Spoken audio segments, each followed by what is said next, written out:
Greetings, greetings, greetings, greetings, freedom seekers. It's your girl Tamra, the spiritual wealth strategist.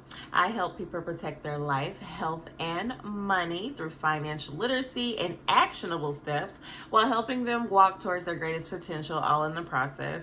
And today, I wanted to get into a little bit of reading. I know we live in a time where reading is, kind of passed over. Some people just don't pick up a book anymore. We're listening to audio, we're watching videos, the TVs, the movies, all the things, right? But I want to get back to practicality and really dig into mindset. So that's why we're going to talk about my top 10 must-read book suggestions for financial enlightenment. So let's go.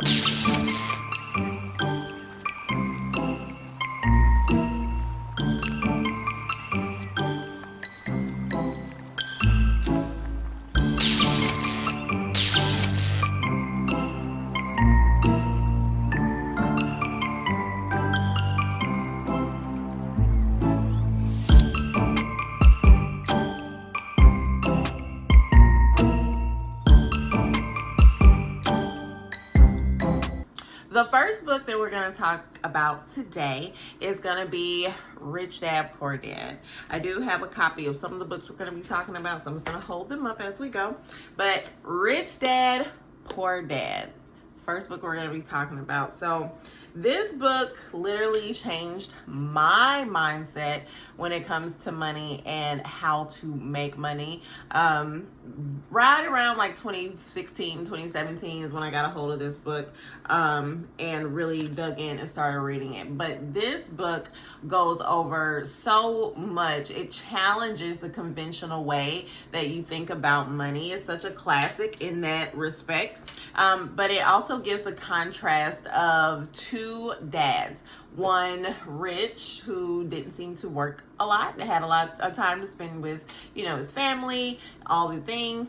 And another dad who was well off, but still found himself caught in that rat race. If you ever heard the term rat race, I'm pretty sure it was termed by Robert Kiyosaki with this book. So this book is going to be the one to challenge your mindset, as well as educate you on assets, liabilities, and the value of passive income through things like real estate, and just how to operate with OPM, which stands for other people's money. A good read. Look into it. The second book we're going to talk about today is The Retirement Miracle by Robert Kelly. So this book I absolutely love.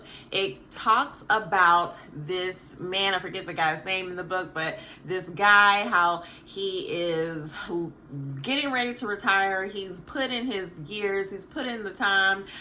So he's looking at having over $1 million, I think, in his 401k retirement.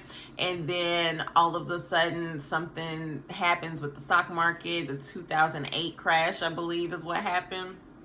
And he noticed his retirement was just a dwindling.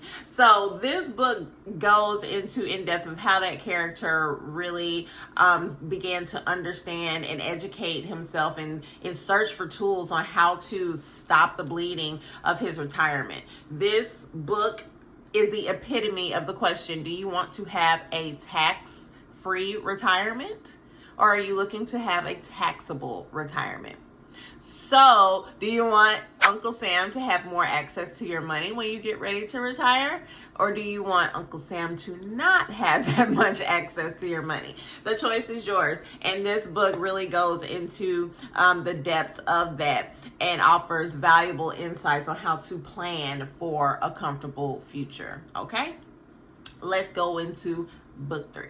Now, book 3 is going to be What Would the Rockefellers Do? This is a book by Garrett B. Gunderson, I believe is the author of this book. But in this book, Gunderson really examines the financial principles and strategies employed by the wealthy family, the Rockefellers. Now, we Everyone has their opinions on the political side of the Rockefeller family, but look, we're not getting into that. We are strictly focusing on the wealth management and how this particular family was able to strategically pass down their legacy, their money, their generational wealth from generation to generation, from decade to decade. So this book, if you want to know what the wealthy do with their money, take a look into this book. Book 4 is going to be The Money Manual by Tanya B. Rapley. Now, this book right here, first of all, this is a woman of color, so I had to represent, but not only that, it is just written in a very comprehensive way to understand personal finance when it comes to figuring out which type of budget works for you. Simple things of investing in the stock market. It really encompasses debt management, saving, which types of accounts to look for when saving, all of these things. It's a really, really must read for anyone seeking financial empowerment in itself. Hi guys, I pray you don't mind the switch up. Really quickly, after editing my video, I realized that I did not have book 5 in there. So I wanted to talk about book 5, which is The Power of Zero by David McKnight. This is a book that really educates and focuses on the benefit of being in an advantage tax bracket, basically minimizing taxes. We all know that taxes are going up, right, in America. If you don't know, look into it, because it definitely is a thing. But with the inflation and everything that America has going on when it comes to their debt, being in over being in over $30 trillion worth of debt, of course, taxes are going to go up because they are looking to recoup, funds to get out of that debt. So this book definitely is a go-to if you are looking for strategic and actionable ways to be more tax advantaged.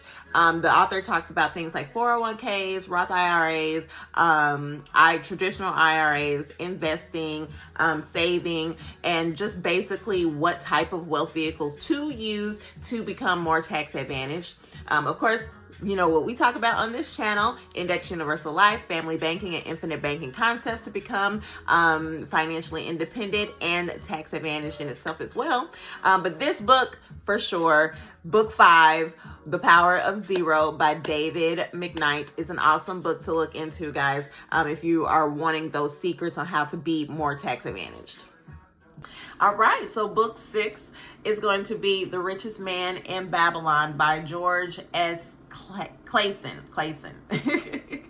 So this book in particular is set in ancient Babylon, but I really love how it's set up. It really imparts those principles, those timeless principles of personal finance through parables, believe it or not. Is really awesome. So you get both the ethics of wisdom, charity, giving back, integrity, all wrapped in with the financial principles of living below one's means, investing, saving, and things like that. So it's really good for readers who want to marry their spiritual beliefs when it comes to their financial goals and financial values. So that's what you're looking for. Then take a look at The Richest Man in Babylon by George S. Number 7, our next book is going to be Becoming Your Own Banker by R.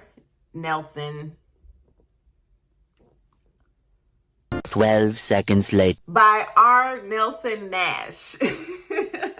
So this book is awesome because I love how it emphasizes the need for self-reliance and taking control of your own financial destiny. We live in a society today where we are pretty much gaslit that, we'll be taken care of in our golden years. And unfortunately for a lot of Americans, that is just not the case. And we're back. So that is not a case for a lot of Americans.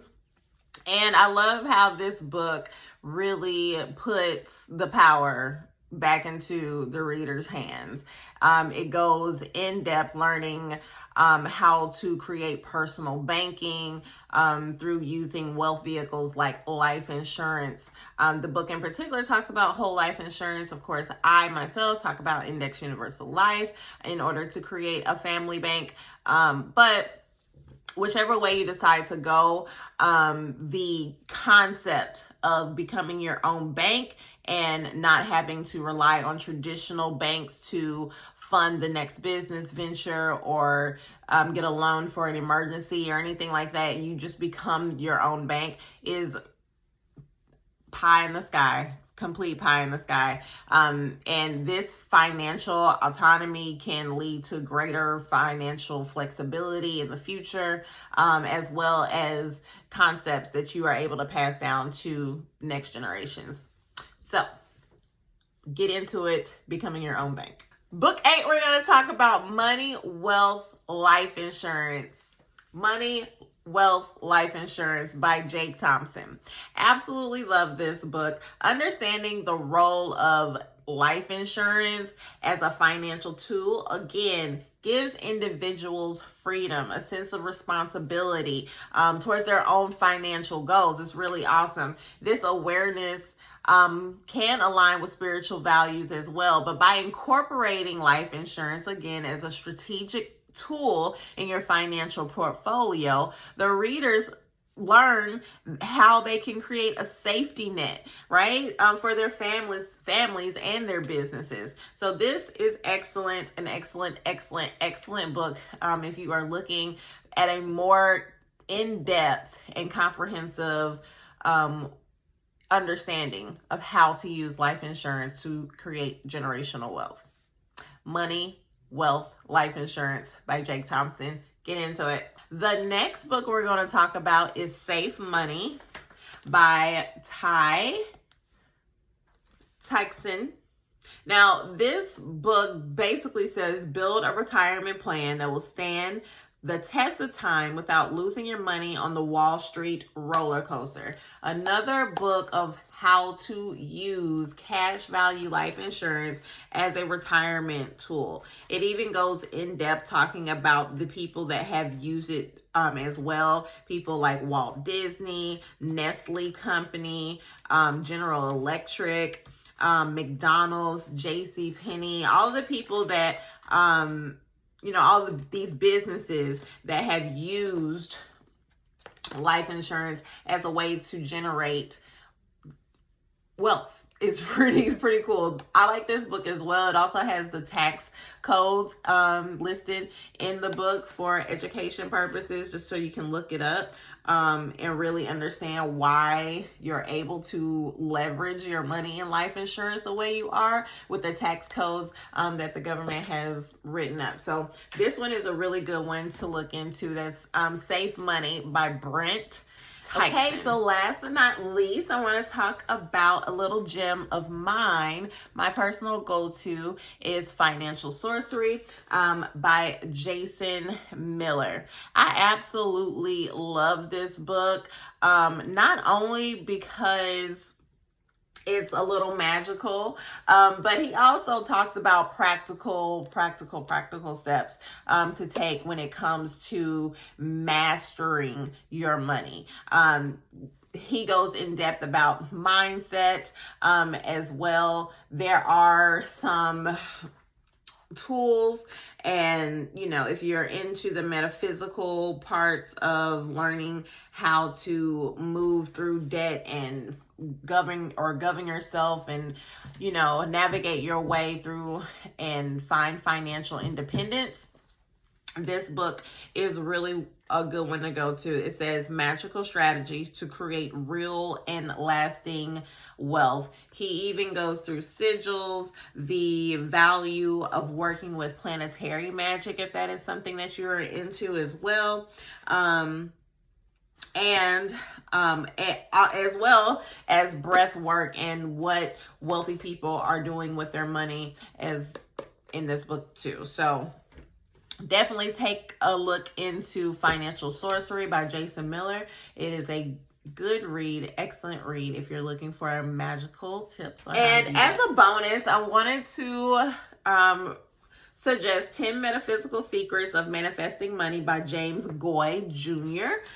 This book, really short, really sweet, but it does give insights. I believe there are 10, I just read that, there are 10 insights for changing your mindset, manifesting money in your life. This is a really good, quick go-to read. Just something to keep in the arsenal as well. I absolutely adore it.